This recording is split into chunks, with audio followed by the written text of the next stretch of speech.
Махаббат тақырыбына арналған әнде жыр да көп. Соның ішінде арнайы әні мен сәні жарасқан әндер санаулы. Тыңдарманның жүрегіне орын алған ерекше әндердің бірі «Жас жұбайлар». Осы әннің авторының Түркістанда тұратынын білесіз бе? Оны бірі білсе, бірі білмес. Біздің бүгінгі кейіпкеріміз Бекжігіт Сертәлі. Ол журналист, ғалым, композитор. Әл-Фараби атындағы Қазақ ұлттық университетінің журналистика факультетін бітірген. Филология ғылымдарының кандидаты, доцент, профессор. Жалпы алғанда 8 қырлы, бір сырлы азамат. Бұл әннің шығу тарихы да қызық. Дәл осы шойын жолдың бойында Қарағанды облысы, Шет ауданы, Ақшатау ауылына курстасының үйлену тойына кетіп бара жатқан сәтте туады деп кім ойлаған? Осы бір керемет әннің шығу тарихын композитордың өзінен сұрап көрдік. Сол бір кез есімде әлі Алматыда студент едік. 84 жылы курстасымыз үйленіп, Қарағанды Ақшатауға қарай бір топ қыз жігіттер жолға шықтық. Сонда енді студентпіз ғой, біразымызда билет бар, біразымызда билет жоқ. Сол пойыздың әр вагонына мініп, қыз жігіттер енді көңіліміз алабұртып, тезірек тойға жеткіміз келеді. Сондай бір вагоннан вагон секіріп жүрміз. Ол кезде енді жол серіктер онша билет тексермейтін заман ба, сондай ғой енді. Әрқайсымыз әр вагонда жүрген кезде сол сіз неғып жүрсіз деп жаңағы ана вагоннан қуып жібереді, ана вагоннан мына вагонға қуып жіберіп, сонымен өзіміздің вагонда қалтамыздағы барлық тиындарымызды жинап, бәле шалғанбыз, балық алғанбыз, сондай бір көңілді орта, домбырамыз бар, гитарамыз бар.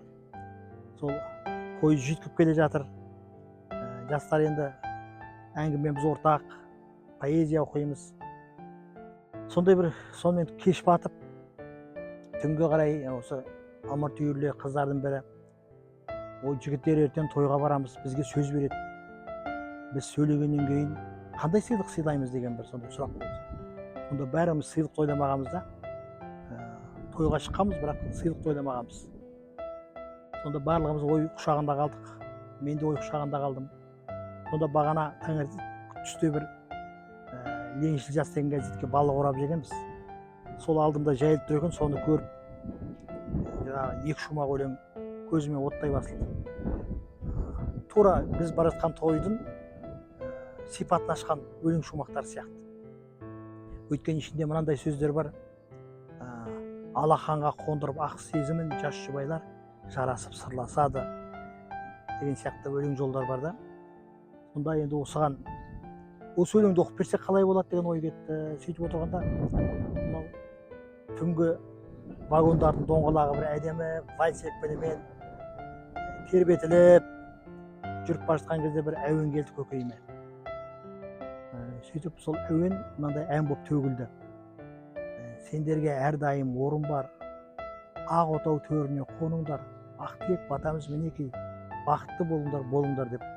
Яғни біз тойға бара жатырмыз, айтатын тілегіміз осы ғой деген сияқты. Сонымен ертеңіне тойға жетіп, сондай бір той үстінде бұл ән айттық.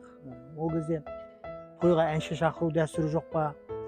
Біз сол бәріміз топталып ән айтқан кезде халық ұйып тыңдап, қайта тойдың үстінде сол әнді бізге айтқызды. Сонымен уақыт өте келе сол тойдан тарап, Қарағандыдан тарап, бірнеше айдан кейін Алматыға да бұл ән жетті, ауыз тарап, міне содан бері осы ән халықтың аузынан шығып түскен емес. Осылай кеудесінен бір сәтте төгіліп түсетін өлеңдері бүгінде 20 кітапқа жетті. Шуақты шақ деп аталатын жинағы үшін ақын мемлекеттік сыйлықты да алған. Махаббат, табиғат, туған жер туралы толғамдары, әнге айналған өлеңдері қаншама. Бірақ жас жұбайлардың жөні басқа. Қаншама жастарға бақыт тілеп махаббат символына айналған бұл әннің ешқашан өлмейтіні анық. Себебі халық жүрегінен орын алған ән әрқашанда өміршең. Сіздермен бірге болған Құдайбергенден Мұхаммед, махаббаттарыңыз баянды болсын.